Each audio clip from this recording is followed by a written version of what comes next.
Good evening, I'm Nicole Weisberg, and this is CTV News at 5. Tonight, the dangerous side of police work. RCMP released video of an officer being dragged from a stolen truck. Added heat in the hot shop, how local artists cope with 30-degree temperatures. And what's going on with the former Army and Navy on White Avenue, a prime location bought but still unused. CTV Edmonton, local breaking news with Nicole Weisberg. A Mountie is recovering from minor injuries and 4 people are facing charges after a confrontation over a stolen truck in Gibbons earlier this week. RCMP say the officer was briefly dragged by the truck during the arrest. It was all captured by his body camera. CTV's Jeremy Thompson joins us live with more details. And Jer, what led up to the officer being dragged?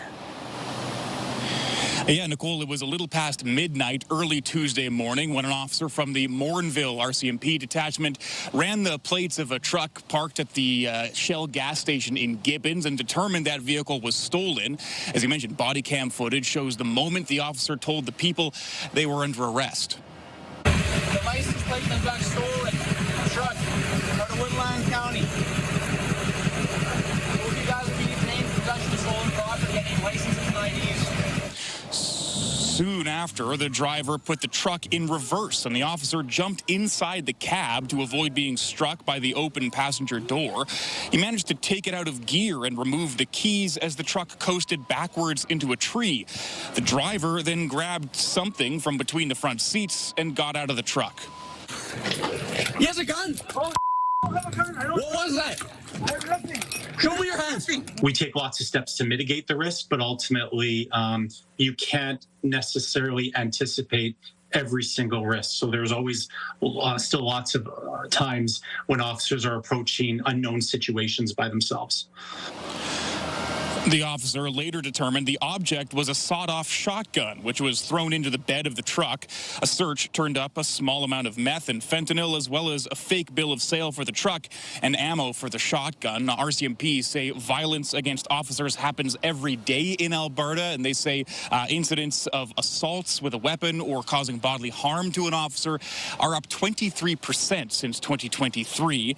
All 4 people arrested are facing multiple charges, including possession of stolen property, drug and weapons offenses. Nicole. Thank you, Jeremy. Well, less than 2 weeks after being let out on bail, a man is facing serious charges after police say he went on a crime spree in northwest Edmonton. Police say earlier this month around noon, a white car was stolen. Later the same day, he was involved in a hit and run near 123rd Avenue and 90th Street, seriously injuring a cyclist. Minutes later, police say the driver stabbed a man near 132nd Avenue and 83rd Street, seriously injuring him. 32-year-old Cody Slade Desjardins was arrested the next day. He faces a dozen charges, including attempted murder. Police say Desjardins did not know the victims. Officers also say he was out on bail. Desjardins was charged in connection with a crash in October. 4 people were hurt, including a child and Desjardins. CTV News obtained video from that crash. Police said a black car ran a red light and smashed into another car. That crash site is just a block away from this month's stabbing. Police say Desjardins is now in custody. A motorcyclist is dead after a crash last night. It marks the 21st death on Edmonton roads so far this year. It happened just before 6 near 82nd Street and 167th Avenue. Police say a car was stopped at a green light waiting to turn left. The motorcyclist was going straight through the intersection when it struck the front passenger wheel of the car. The motorcyclist was thrown from his bike. Police say despite CPR on scene, the 25-year-old died. Officers believe he was speeding. A man from Edmonton is facing charges after border officers found dozens of kilograms of cocaine in a commercial truck heading into Canada. The Canada Border Services Agency says it found a duffel bag with 67 kilograms of cocaine inside during a search of a truck at the Coutts border. A 49-year-old man is facing a number of charges, including importing a controlled substance and smuggling into Canada. It appears Edmontonians aren't getting the message. You need to wear your life jacket while floating down the river. Park rangers have given out hundreds of warnings since the change came into effect this spring. CTV's Evan Kenny joins us live from the Capilano boat launch. Now, Evan, the new rules apply to anyone on a vessel. What does that cover? Nicole, whether it's a jet boat, a kayak, an inner tube, or really anything else that you can think of, peace officers tell us that if it floats, it's a boat and a life jacket has to be worn. If it's mandatory now, it's for a reason, and it's usually around safety and wellness. In the past, you just needed to have a life jacket with you, not on you.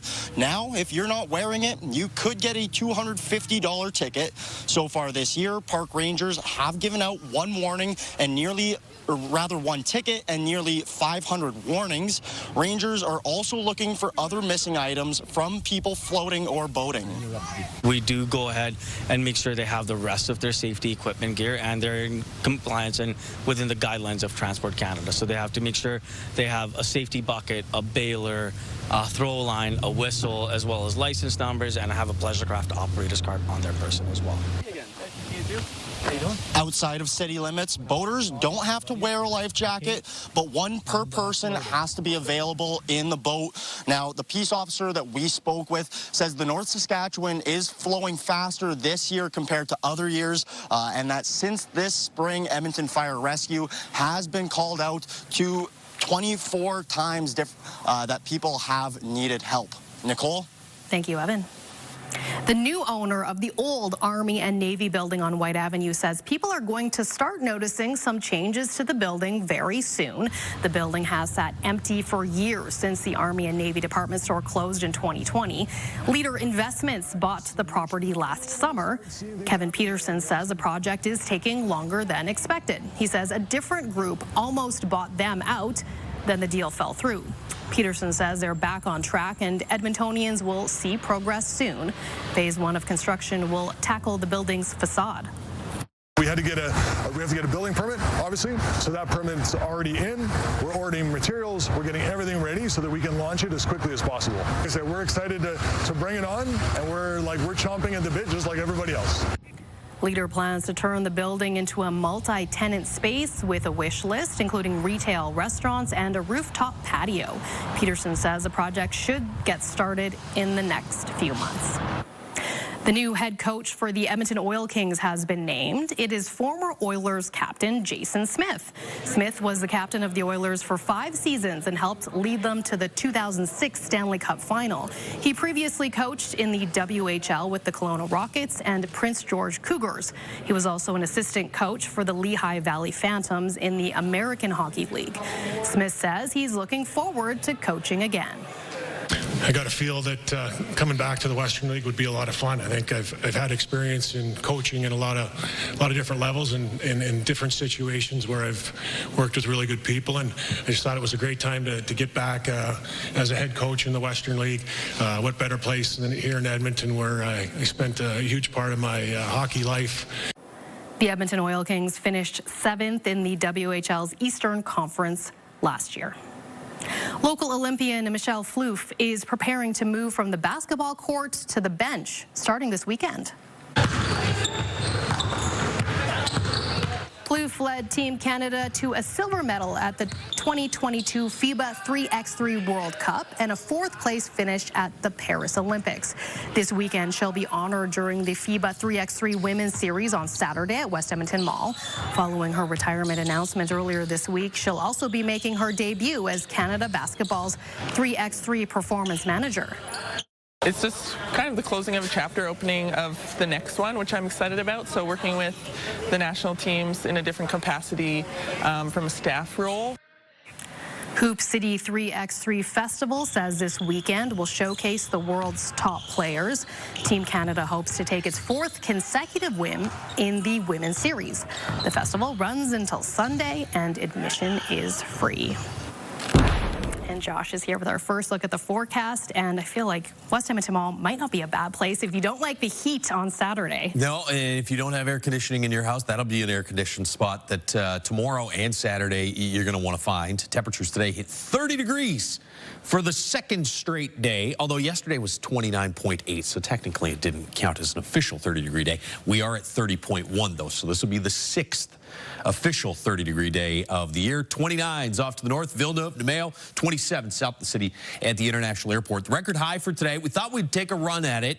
Didn't quite get as close as we thought. We're at 30.1 so far. 31.3 from 2021 is still the record high for July 31st. 24, the average high. So handful of degrees above average today. We should be in the same ballpark tomorrow and again Saturday. So the heat warning remains in effect for all the areas here in pink, all across the north through the Edmonton area, all the way south through Red Deer and areas east of Calgary. You do also have in these red zones some severe thunderstorm warnings. There are a couple of storm cells. That one there, you can see it's weakening now a little bit as it tracks off to the south, and that storm there in the Grand Cache region likely producing some sizable hail off of those storms. They're really not moving all that much. They're just kind of stationary pulse storms that have popped up.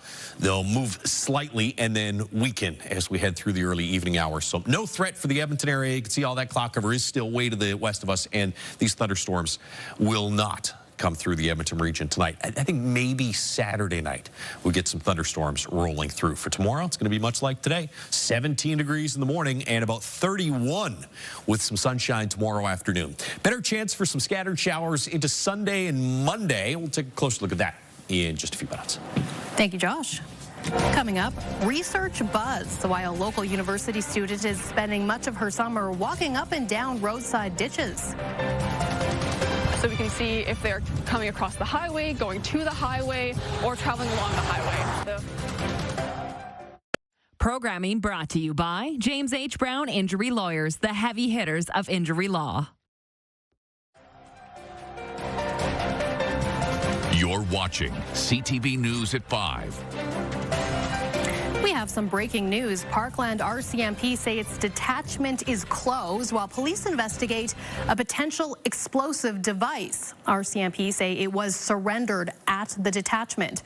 Officers from the Alberta RCMP Explosives Disposal Unit are being deployed. Police say there is no risk to the public or to police.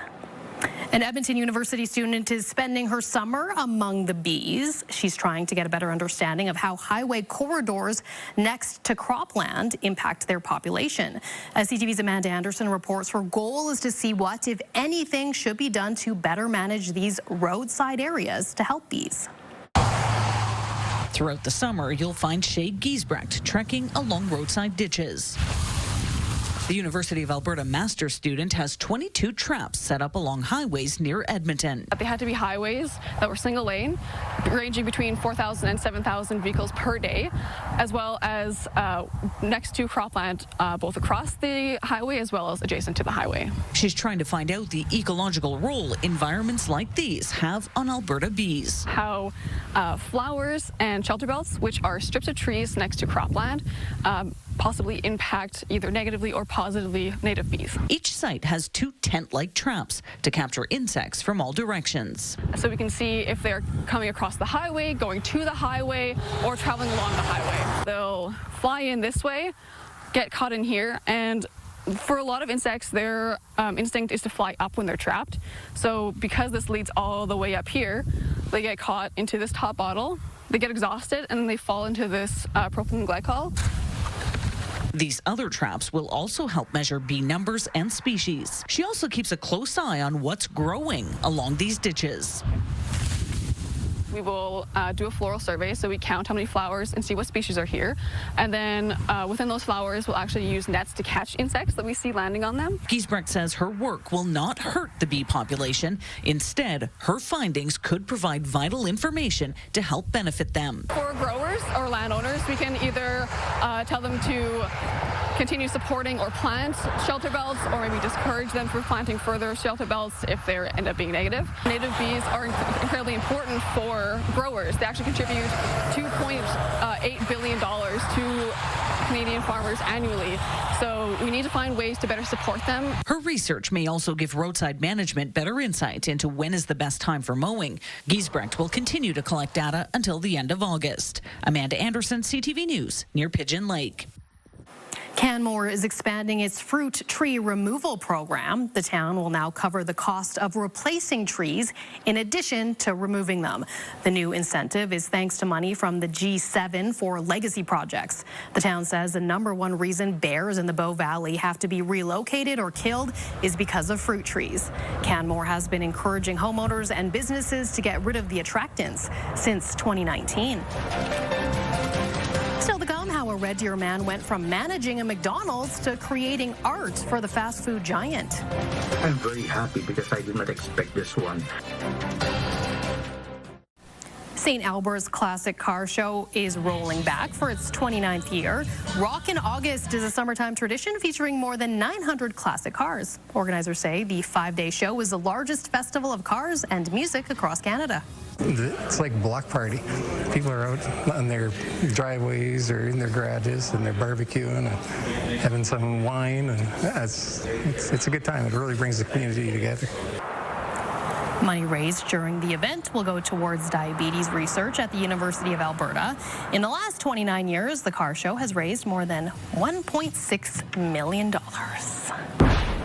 And a nice time to get out and look at some vehicles in the summer heat. Might be a bit reflective, though. Tops down for the next couple of days. True. Lots of sunshine, lots of heat, and no threat of thunderstorms until maybe Saturday night. Sunday, Monday as well. Could see some scattered showers. We'll talk more about that in a moment. First, there's what it looks like outside right now with the Action Furnace River Valley Skycam. Action Furnace, fixed right or it's free. 30 degrees under blue skies. And as we mentioned earlier, that's an official 30. It's not a roundup. It's a 30.1. 33 in Fort McMurray, 35 in high level. We're checking on this. There may be some records that were set today across parts of the north. Grand Prairie's at 30. To the south, it's still hot, but not as hot as the north. 27 in Red Deer and just 25 in Calgary. Calgary not included in the heat warning, but Red Deer areas off to the southeast. And then all the way across northern Alberta, we do have that heat warning in effect. This will stay in place for at least another day or two, and then should be ended by the end of the weekend. And those storms still prompting a severe thunderstorm warning. The one that was further south that we pointed out earlier was weakening. Now they've now dropped the warning for that one as it has gone sub-severe. You see the cloud cover is still well off to the west of the Edmonton area. So there may be a little bit of thin cloud cover, and you probably see some clouds if you look to the west, but those storms will not come our way tonight. They'll just kind of fizzle out over the course of the next couple of hours. You might see some longer lasting showers or thunderstorms north of the Peace River region into the evening and the overnight period tonight, up around high level as well. Overnight and early tomorrow morning, chance of scattered showers, thunderstorms. Most of the province, though, sunshine right through the day tomorrow. The exceptions, again, are going to be through the foothills, and then maybe a little bit of late day activity in parts of northeastern Alberta. Now, these storms, the last couple of days, have popped up in western Alberta and then just died in western Alberta. I think tomorrow night, some of these may track a little further east. And so Whitecourt, Edson areas, maybe even the Evansburg region, certainly around Swan Hills, you will likely see some evening thunderstorms on Friday. Again, that all stays west of Edmonton. And watch Saturday. Yeah, you get a little extra cloud cover. And sure, there's a few more cells popping up here in parts of central Alberta and a lot further east than what we've seen the past couple of days. But it's going to be pretty hit and miss in and around the Edmonton area. And the best chance is going to come Saturday night. Sunday, Monday, it's hit and miss. Way too soon to give you an accurate timeline on when we might see those showers, although I do think late Sunday, early Monday would be the most likely time frames. Mid-teens across northeastern and east central Alberta tomorrow morning, 14 in Grand Prairie and about 17 here in Edmonton tomorrow morning. Low 30s again across the northwest and the northeast, so not quite as hot as today, but still into the 30s. 29 for Red Deer and Lloydminster and about 29 in Jasper with a chance of some late day showers or thunderstorms. 26 degrees at 9 p.m. tonight. 17 for your morning low. Average daytime high is 24 degrees. We'll get, we'll surpass that by lunchtime and get to about 31 for a high tomorrow afternoon. 30 on Saturday with that risk of an evening thunderstorm, and then back into the low to mid 20s for Sunday, long weekend Monday, and Tuesday. Thank you, Josh. A Red Deer man's artwork will be featured at McDonald's locations across the country. Richard C. is one of 17 McDonald's employees chosen as part of the Made at McDonald's campaign. The campaign highlights artistic talent from McDonald's workers nationwide. His painting, Quality, will be featured on tray maps and billboards. The piece represents his commitment to customer service. C. has worked at McDonald's for more than 3 decades. He worked in the fine arts department in the Philippines before transferring to Canada in 2023. He is now a shift manager. He says he feels lucky to be selected. I'm very happy because I did not expect this one. When I was in high school, I joined different competition when it comes to art, but I never won any single competition. C has been an artist for close to 40 years and says it doesn't matter how slow you go as long as you don't stop. When we return, an already hot profession made even hotter due to our scorching temperatures. It is currently 39 degrees, right where we're working. Brought to you by James H. Brown Injury Lawyers, the heavy hitters of injury law. The hot weather we're experiencing has a pair of local artists handling the heat in different ways. One is focusing on winter weather. The other needs heat to do her job, though even she admits the current temps are a bit much. CTV's Nermanisa has that story. It's 40 degrees. At this glass-blowing studio, getting a reprieve from the heat is tough. The temperature is even hotter in front of the oven. It's 1,100 degrees Celsius inside. But I mean, you're working with lava. It's supposed to be hot. Trying to keep cool is key when working with intense heat. We take breaks. We take cool off. You almost temporize to the heat. You know, it's kind of, you just pretend you're like living in a hotter country. Like your body gets used to doing it a little bit more. Leah Cudell spends hours working in the heat. When temperatures soar outside, keeping cool and hydrated is important. Fans, obviously, lots of water, lots of bubbly. We drink fizzy water like it's going out of style. We also just douse our head in cold water. From the heat to the snow, this artist's inspiration comes from the cold. I don't necessarily love winter. I'm not a snow buddy. I'm not out there snowshoeing, but it is my favorite season to paint. A scenic, snowy street, real-life inspiration from her Otwell neighborhood. Snow is blue and violets in its shadows. It just gives you different depths and different tones of blues. Even though it's the summer, Ashley Timo started painting this in June. I think just how cool it is and its color scheme really helps to convey that feeling of being cold. Back at the studio, there is no escaping the heat. Just because it's hot doesn't mean we can just take vacation all summer, sadly. The return to cold will be a reality in a few months. For now, these artists are channeling winter to get through the next few days. Nermanisa, CTV News Edmonton. And that is our show for tonight. Thank you so much for watching. CTV National News is next.